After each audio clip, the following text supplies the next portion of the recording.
The first day back at Jefferson Middle School felt longer than any day 12-year-old Liam Parker had ever lived. Just 6 months earlier, he had been the fastest runner in his class, always laughing with friends during recess and dreaming of making the school basketball team. Everything changed after a distracted driver struck him while he was riding his bicycle home from practice.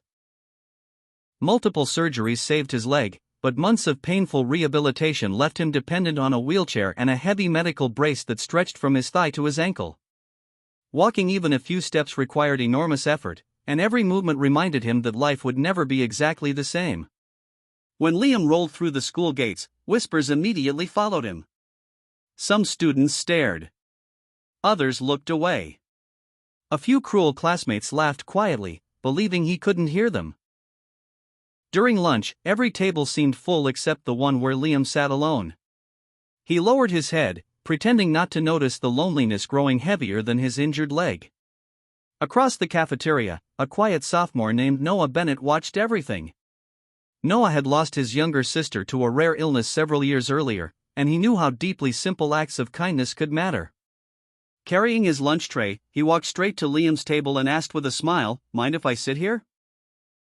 That single question changed everything. Over the next several weeks, Noah helped Liam carry books between classes, pushed his wheelchair across rough sidewalks, and encouraged him during physical therapy after school. When Liam doubted he would ever walk normally again, Noah reminded him that every small step forward was still progress. Inspired by Noah's compassion, more students slowly joined in.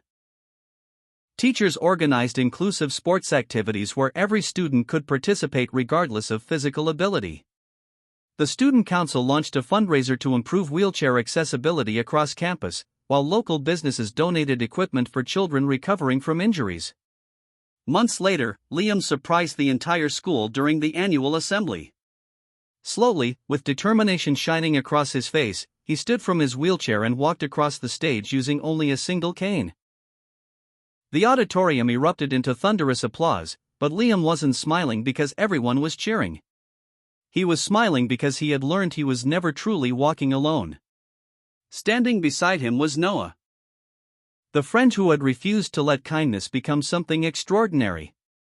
Their story spread throughout the community, inspiring schools across the county to create stronger inclusion programs for students with disabilities. Years later, Liam became a pediatric physical therapist dedicated to helping injured children rediscover hope, while Noah became a teacher who believed that the greatest lesson any student could learn wasn't found inside a textbook but inside a single compassionate choice.